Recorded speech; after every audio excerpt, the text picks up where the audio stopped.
예, 존경하는 국민 여러분, 그리고 심재철 부의장님과 선배 동료 의원 여러분, 충북 청주시 청원구 출신 더불어민주당 변재일 의원입니다. 12월 정기국회가 끝나자마자 곧바로 임시국회를 열어서 대정부 질의를 하는 것은 흔치 않은 이례적인 일이라고 생각하고 있습니다. 정치적으로 탄핵 이후에 국무총리의 대통령 권한대행이라는 비상상황에 돌입하였고, 경제적으로는 대내외 경제 상황이 너무나 엄중하여서 행정부와 국회가 문제인식을 공유하면서 현 경제 상황에 대한 해법을 함께 찾아가기 위해서 오늘 자리가 마련되었다고 생각합니다. 국무총리와 관계 국무위원 여러분께서는 국무총리의 대통령 권한대행이라는 이번 기회가 오히려 청와대의 눈치를 보지 않고 소신 있게 정책을 펼 수 있는 기회이다, 이렇게도 생각할 수 있기 때문에 과거의 관례적인 답변에서 벗어나서 소신 있는 답변을 해주시기를 기대하겠습니다.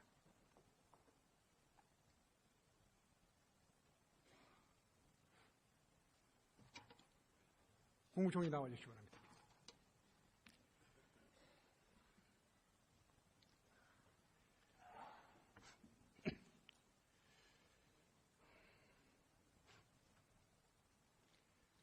제가 생각하기에는 우리 사회에서 가장 심각한 문제 중에 하나가 부와 소득의 불평등 문제 아니냐, 이렇게 생각하고 있습니다. 도저히 상상할 수 없을 정도로 소득의 불평등도가 심해지고 있다, 이렇게 판단하고 있는데, 국무총리께서는 우리 사회의 소득의 불평등 정도, 부의 불평등 정도를 어느 정도로 인식하시고 그에 대한 해법을 어떻게 가지고 계신지 한번 말씀해 주시기 바랍니다. 여러 지표에 의하면 우리가 경제 발전 수준에 비추어서 많이 지금 의원님 말씀하신 소의 소득의 불평등 문제, 사회 불평등 문제가 적지 않다고 생각을 합니다. 정부는 이 소득 불평등의 문제를 해결하기 위해서 여러 가지 노력들을 하고 있습니다. 우선은 경제 활성화와 또 양질의 일자리를 만들어서 이것이 결국 소민층의 소득 증대로 이어질 수 있도록 하기 위한 노력을 전반적으로 하고 있고, 이것을 위해서 구체적으로는 노동시장의 이중구조를 개선하는 문제가 중요하다고 생각해서 여기에 역점을 두고 있습니다. 또 저소득층의 사회 안전망 확충을 위한 노력도 병행해서 하고 있습니다. 이것을 위해서 복지 지출을 많이 늘리고 있습니다. 네, 그리고 성장과 고용의 복지에 선순환 구조 정착을 위해서 노력을 하고 있는데, 아직도 저희들이 목표로 한 바에는 많이 모자라기 때문에 더 많은 노력을 기울여 가려고 합니다. 지금까지 말씀하신 것이 박근혜 정부와 이명박 정부에서 계속 해오던 거거든요. 그럼에도 불구하고 소득의 불평등도는 점점 더 심화되고 있거든요. 그러면 소득의 불평등도가 이렇게 점점 더 심화된다면 11월 통계청 발표 자료에 의해서도 소득 1분위는 5.9%가 소득이 줄었습니다. 5분위는 2% 상승하고 지속적으로 소득 불평등 구조가 강화되고 있는데, 기존의 정책만 가지고 버티겠다는 건 잘못된 것이 아니냐, 좀 더 획기적인 변화가 필요하지 않나, 이렇게 생각합니다. 그래서 새로운 변화에 맞는 새로운 정책을 개발해야 되는 것이 아니냐. 제가 생각하기에는 우선 시장에서의 소득 재분배 분배 구조를 좀 더 정상화해야 되는 것이 아니냐. 우선 시장에서 분배가 공정하게 이루어져야 되는데, 시장에서의 분배를 공정하기 위해서는 소위 말해서 경제민주화라는 것이 이루어지고 경쟁의 공정한 룰이 다시 만들어져야 되는 것이 아니냐. 그래서 우리가 경제민주화 관련 법령을 계속 주장하고 있는 겁니다. 또 재정에 의한 소득 재분배를 다시 해야 되거든요.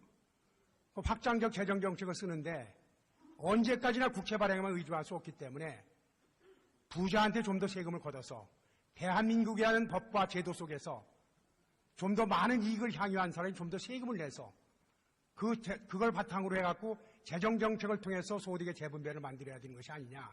근본적인 접근 방식의 변화를 요구된다고 하는데, 총리께서는 기존의 입장만 계속 주장하실 것인지, 아니면 기존의 정책이 잘못된 걸 인정하고 새로운 변화를 추구할 것인가, 한번 말씀해 주시기 바랍니다. 의원님의 여러 우려의 부분은 잘 알겠습니다. 다만 아까 제가 말씀드린 여러 소득 재분배를 위한 정부의 노력에 따라서 최근의 통계들을 보면, 통계로 말을 하면 지니 개수가 많이라기보다도 조금 개선돼 가고 있는 이런 경향을 가지고 있습니다. 여러 특정 요소가 있겠습니다만은 보기에 따라서 다를 수 있습니다만은 그러나 아직 우리가 충분하지 못하다 하는 이런 점에 대해서는 여전히 저희도 걱정을 같이 하면서 더 노력을 하겠다는 점을 말씀을 드립니다. 이것을 개선하기 위한 방법을 물론 국회와도 충분하게 상의를 하겠습니다만은 지금 의원님 말씀하신 그런 측면의 제안에 대해서도 의원님도 여러 번 제안하셨고 또 저희도 그런 검토를 쭉 했습니다만은 이제 경제 민주화가 필요하지 않느냐 이런 부분에 관해서 저희 정부도 경제 민주화를 위해서 많은 그 개혁 과제들을 세워갖고 있습니다. 제가 알기로는 이 정부의 경제 민주화 정책이 공약이 한 20여 개가 되는 것으로 알고 있습니다. 상당 부분을 공약은 이루었고 이제 또 진행 중에 있는 부분도 있습니다만은 또 한 가지 이제 확장적 재정 투자를 위해서 그러려고 하면 이제 돈이 필요하니까 법인세 등 세금을 올려야 되지 않느냐 이런 부분에 관해서도 이들이 많이 고민을 하고 있습니다.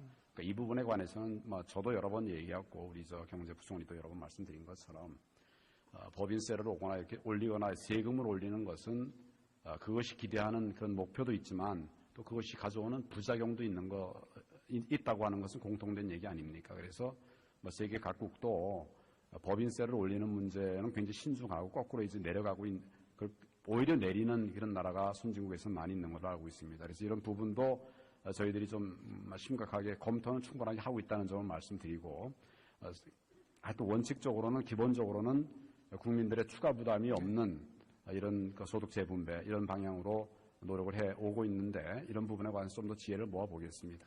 결과로서 국민한테 말해야 되거든요. 많은 노력을 했다가 안 되기 때문에 소득의 불평등 구조가 더 이상 악화된다면은 소득의 불평등 구조는 정치 사회적으로는 국민의 불만과 분노에 표출이 되죠. 경제적으로는 내수 시장이 죽어가지고 아무것도 안 됩니다. 이 문제를 기존의 정책만 주장하시지 마시고 새로운 해법을 정치권과 함께 찾아주시기 바랍니다. 그렇게 노력을 하겠습니다. 다만 제가 자꾸 이제 저희 정부에서 말씀을 드리는 것은 그렇게 해서 그것이 잘 되리라고 하는 그런 장담이 있거나 보장이 있다고 그러면 그 길을 갈 텐데 아까 말씀드린 것처럼 법인세를 올리는 문제에 대해서는 선진 제국들은 오히려 낮추고 있다. 그건 의원님도 잘 아시지 않습니까? 그 문제는 제가 충분한 시간을 논쟁할 시간이 없어서 그런데 별도로 논의하도록 하겠습니다. 두 번째 문제는 정경유착하고 재벌개혁 문제입니다. 만약에 이번에 최순실 국정농단 사건이 재벌이 관련돼 있다. 재벌이 공범이다. 일부에서는 재벌이 주범이다. 이런 소리까지 많이 하고 있습니다. 만약에 재벌의 경제적 집중이 좀 더 완화됐다면 재벌 대기업의 기업 내 의사결정 구조가 좀 더 민주화됐다면 과연 이런 일이 일어났을 것인가 이런 많은 의심을 갖게 합니다. 그래서 우리 당에서는 대기업의 의사결정 구조를 좀 더 민주화하기 위해서 상법 개정안을 내놨습니다. 이 상법 개정안은 국무총리께서 법무부 장관 시절 2013년 7월 달에 입법 예고한 내용입니다. 이것이 만약에 그 당시에 그대로 추진됐다면 기업의 의사결정 구조가 좀 더 민주화됐다면 이번 같은 국정농단 사건이 있을 수 있을까 이런 생각도 하게 됩니다. 이 법의 통과에 대해서 어떻게 생각하십니까? 이 법의 통과에 관해서 물으셨습니까? 상법 통과에 관해서. 총리께서 법무부 장관 시절에 입법 예고하고 7월 달에 입법 예고하시고 8월 달에 박근혜 대통령께서 재벌 총수들과의 면담 이후에 사실상 추진이 중단된 법입니다. 제가 법무부 장관으로 있을 때 이 경제 민주화를 위한 전문가들의 많은 이야기를 듣고 그것을 이제 반영하기 위해서 상법을 개정해야 되기 때문에 상법 개정에 관한 검토를 했습니다. 그리고 법무부에서는 여러 자문위원들과 함께 위원회를 만들어서 쭉 추진을 해가지고 입법 예고까지를 했습니다. 그랬는데 그 이후에 이 사회 각계에서 굉장히 많은 우려의 목소리들이 많이 나왔습니다.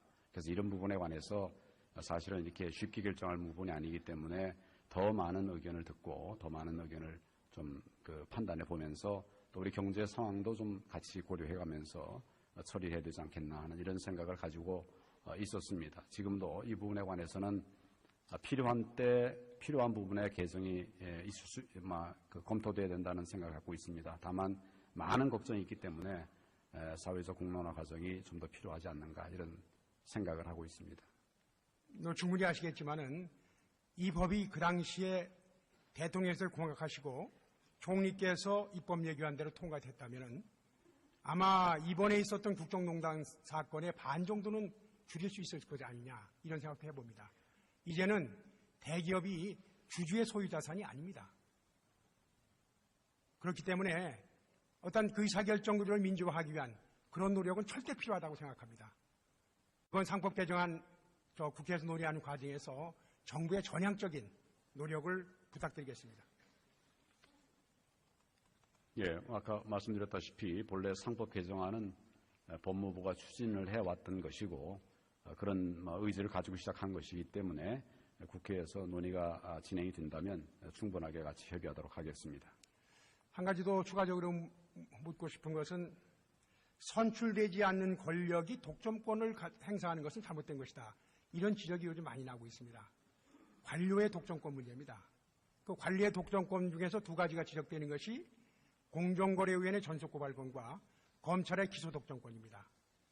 이런 것들이 이제 폐지되거나 완화된다고 하는 것이 일반적인 주장인데 그동안 공정거래위원회 행태나 검찰의 행태로 봤을 적에 폐지되거나 완화된다 이런 것이 일반적인 주장이고 정치권에서 그런 논의가 진행되고 있습니다. 총리께서는 이 문제에 대해서 어떤 입장을 가지고 계십니까? 국가 권력이라고 하는 것은 다양한 형태로 형성이 되는 것입니다. 그러니까 선출된 국가 권력도 있고 또 임명된 국가 권력도 있습니다. 그것은 조직에 의해서 검증되고 또 여러 가지로 이제 절차를 거친 이런 공직들도 있습니다. 이런 부분들이 같이 조화를 이뤄야 된다고 생각을 하고 어느 한쪽이 우월하고 어느 한쪽은 판단의 가치가 부족하다 이렇게 판단할 일은 아닌 것 같습니다. 그래서 결국 이런 부분들이 잘 조화가 될 수 있는 그런 방안들을 같이 머리를 맞대 갈 필요가 있다 생각합니다. 조화를 해나가는 과정에서 가장 논란이 심하게 됐던 것이 공정거래위원회 전속고발권과 검찰의 기소독점권입니다. 그것이 우리 사회가 정의로운 방향으로 가고 우리 경제가 좀 더 공정한 경제 환경을 조성하는데 오히려 역작용을 하고 있다. 이런 비판까지 있습니다. 여기에 대해서 전향적인 검토를 부탁드리겠습니다.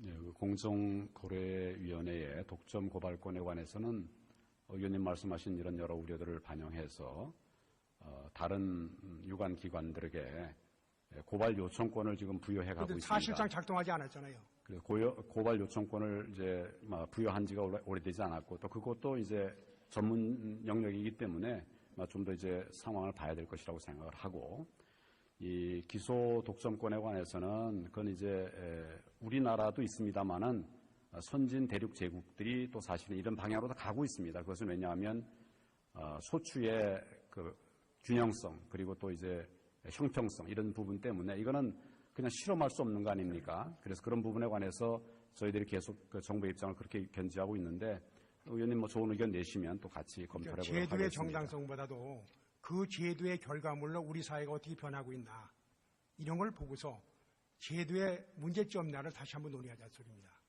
그 결과물은 결코 바람직하지 않다고 보고 있습니다. 네, 필요한 논의 예상이 마련이 되면 같이 검토하도록 하겠습니다. 들어가시고 부총리 나와주시기 바랍니다.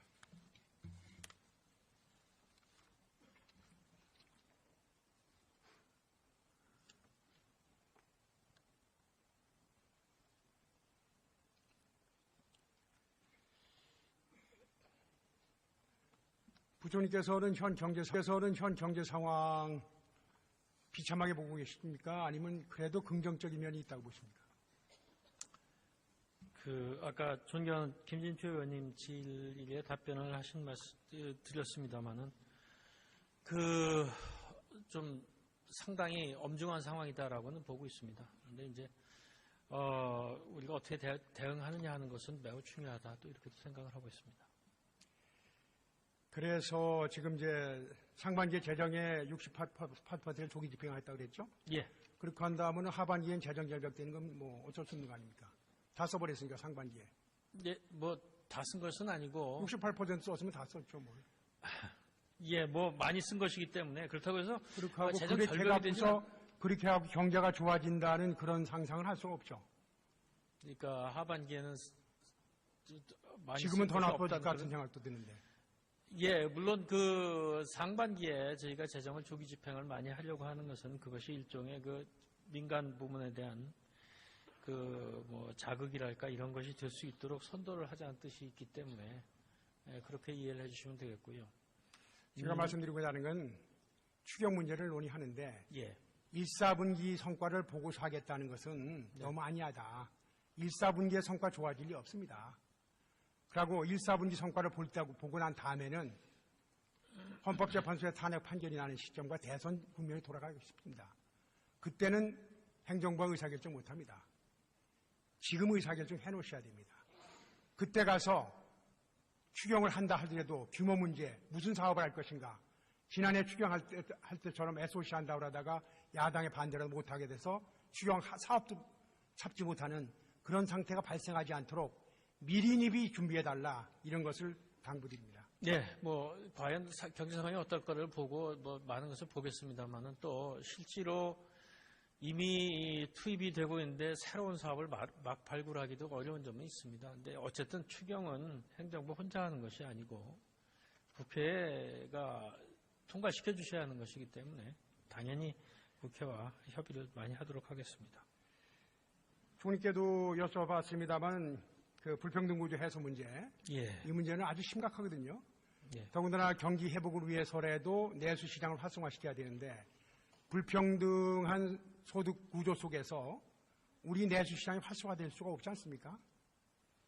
네, 그 어려운 점이 많습니다. 그렇게 되면. 그렇게 하면 내수 시장 의존형 경제로 당분간 갈 수밖에 없다면은 불평등 구조의 완화를 통해 갖고 경제사회적 안정도 정치사회적 안정도 기하고 경제적으로 새로운 내수 시장을 활성화를 통한 경제 활력을 찾겠다 이런 정책을 펴야 될 건데 예, 그럼 소득 불평등 구조를 해소하기 위한 적극적인 노력이 있어야 되는 거 아니겠어요? 네, 뭐 당연히 총리께도 질문을 드린 내용입니다만 이행은 경제부총리가 하는 거 아니겠어요? 예, 뭐 제가 많은 수단을 해야 되는 그런 입장에 있다고 생각합니다. 그래서 시장에서 소득 분배 문제하고 재정에는 소득 재분배 문제 분명히 결과물이 나올 수 있는 대책 함께 만들어 주시기 바랍니다. 예, 저희는 역시 그것의 가장 근본이 이제 일자리 문제라고 생각을 하고 일자리를 좀 잘 만들도록 하는데 집중을 하겠습니다. 물론 일자리만이 소득 분배의 개선에 도움이 되는 것은 아닙니다만 그래도 가장 중요한 것이 아닌가 하는 생각을 하고 있습니다. 열심히 노력을 하도록 하겠습니다. 일자리 문제가 나왔는데 청년 실업 문제가 어느 정도 된다고 보십니까? 지금 이제 사실은 청년 실업률이 10% 가까이 9%가 넘는 지금 이제 통계청 발표는 8.2%라고 했는데 예, 현대경제연구에서 취업 포기자하고 비자발적 비정규직 할 수 없이 그거라도 하는 사람들 포함하면 34.2%로 현대경제연구원이 분석했습니다. 그런데 실질적으로 국민들이 느끼는 실업률은 그렇다 이거죠. 그런데 예. 새로운 일자리가 기업 부문에서 나올 수 있느냐.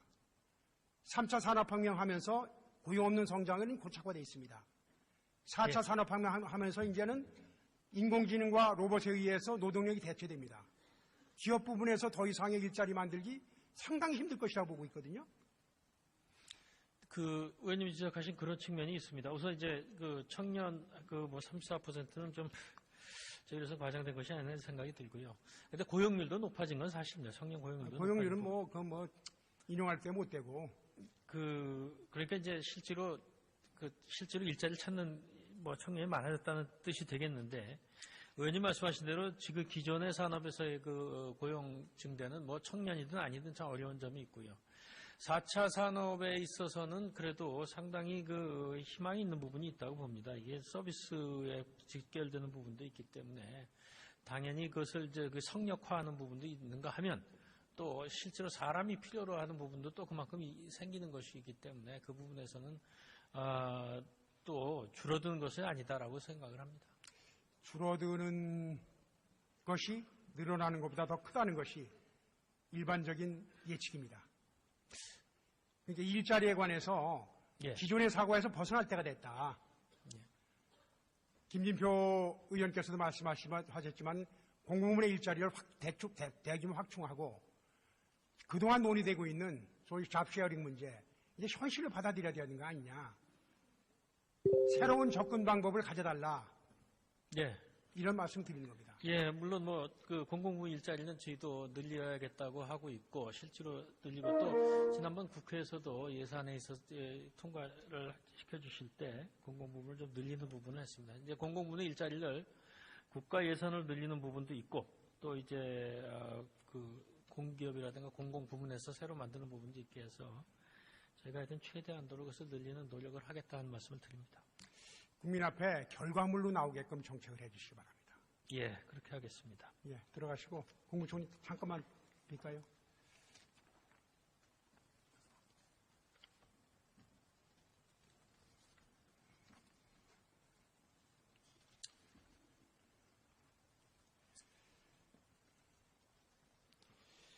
예, 기초기술연구회가 국무총리 소속하에 있기 때문에 국무총리에게 묻겠습니다. 우리 연구개발 예산이라는 게 상당히 중요하지 않습니까? 예. 그거에 의해서 성장 잠정력과 새로운 성장 동력이 나오기 때문에. 그런데 19조의 연구개발 예산을 관리하는 기관을 보니까 정부 부처 내에 22개 기관이랍니다. 너무 방만하지 않습니까? 그러니까 통계에 따라 여러 가지가 다른 결과가 나오고 있지만은, 우리 당의 문미혁 의원이 분석한 자료에 의하면 2조 400억 원이 거의 R&D 예산 관리 기관에서 쓰고 있답니다. 19조 중에. 이거 잘못된 거 아닙니까? 국민은 열심히 세금 내갖고 우리 국민 경제를 살려달라고 성광도를 찾아달라고 R&D 예산을 주는데 관리기관에서 그거 10% 이상을 쓰고 있다. 어떻게 생각하십니까? 그 통계는 좀 더 면밀히 검토를 해봐야 되리라고 생각을 합니다. 통계가요. 예. 직접 운영비는 정부에서는 한 3,800억 정도라고 얘기합니다. 그런데 예. 직접 운영비 이외에 관리기관이 직접 하는 사업비입니다, 이게. 관리기관이 왜 사업을 하느냐. 결국은 그 사업들의 상당 부분은 또 R&D를 위한 사업들이 R&D를 위한 사업이 아닌 것 같습니다. 예, 그래서 그런 부분들은 좀 더 알아보겠습니다. 예. 다만 이제 지금 그런 의원님 말씀하시는 이런 부분들이 많이 있었기 때문에 이 정부 들어와서 이 R&D 개혁을 위한 여러 노력들을 했습니다. 그러니까 정부는 기본적으로 전문기관 효율화 특별위원회라고 하는 걸 최근에 만들어서 이제 그 효율성을 재편하기 위한 이런 노력들을 하고 있다는 점을 말씀드리고 이런 것들이 좀 더 정착이 될 수 있도록 속도감을 좀 갖고 노력하겠습니다. 총리께서 권한대행 시간 하신 동안에 자세히 좀 봐주세요. R&D 예산 늘었는데 과학기술 인프라 경쟁력은 떨어지고 과학기술 경쟁력은 떨어지고 성장 동력은 왜 찾지 못하고 이 돈 다 어디 갔나? 누가 어떻게 쓰고 있나? 한번 눈여겨봐 주시기 바랍니다. 네, 그동안 제가 미래에만 맡겨놓을 사항이 아닙니다. 네, 여러 번 검토를 했었는데 다시 한번 잘 살펴보도록 하겠습니다. 예, 들어가시죠.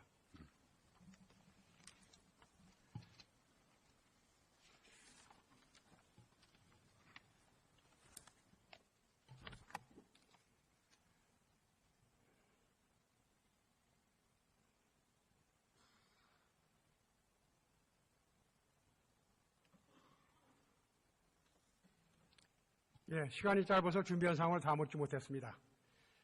존경하는 국민 여러분, 그리고 선후배 동료 국회의원 여러분, 최순실 게이트라는 시대의 국정농단 사건을 보면서 우리 모두 많이 반성했습니다.